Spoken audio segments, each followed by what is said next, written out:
Hello defence lover, कैसे हैं आप। तो स्वागत है आपका एक नई डिफेंस अपडेट के साथ। Welcome to defence study.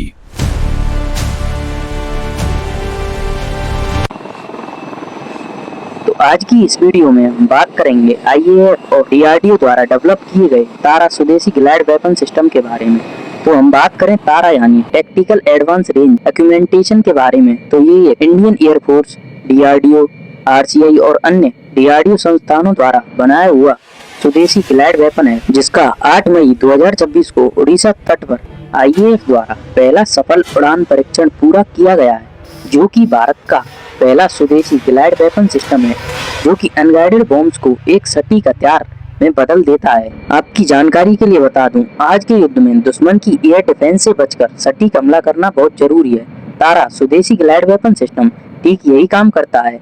यह इंजन के बिना ही हवा में लंबी दूरी तक ग्लाइड कर सकता है और अपने टारगेट को डिस्ट्रॉय कर सकता है। यह डीआरडीओ द्वारा विकसित एक मॉड्यूलर रेंज एक्सटेंशन किट है। साधारण बम यानी अनगाइडेड बॉम्ब्स में कोई गाइडेंस सिस्टम नहीं होता, वे गिरने के बाद हवा में सीधे नीचे जाते हैं, लेकिन तारा स्वदेशी glide weapon system in bombs पर लगाया जा सकता है। इससे बॉम्ब हवा में ग्लाइड करता है और सटीक निशाने पर हमला करता है।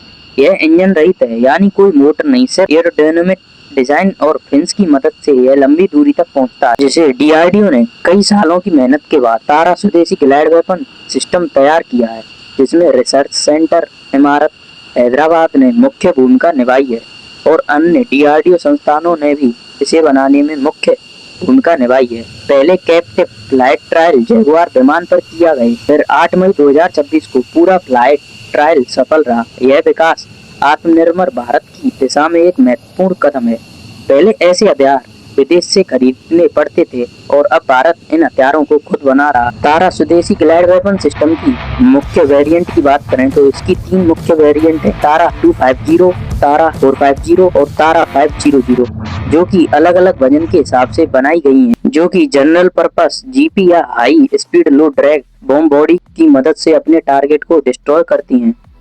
अगर इसके काम करने की बात करें तो जब विमान से इसे छोड़ा जाता है तो तारा ग्लाइड करना शुरू कर देता है। फिर मिड कोर्स फेज में आईएनएस प्लस जीएनएसएस से दिशा तय होती है। टर्मिनल फेज में उन्नत गाइडेंस सिस्टम लक्ष्य को और सटीक बनाता है। यह सिस्टम सीसीडी, आईआईआर, सीकर्स और सिंक मैचिंग एल्गोरिथम का इस्तेमाल करता है, जिससे ये बिना डैमेज हुए अपने टारगेट को डिस्ट्रॉय कर देता है, जिसे इंडियन एयरफोर्स ने जगुआर, मिराज और सू-30 MKI जैसे फाइटर जेट्स के लिए बनाया है, जो कि अपनी रेंज में रहकर ही टारगेट को डिस्ट्रॉय कर सकते हैं।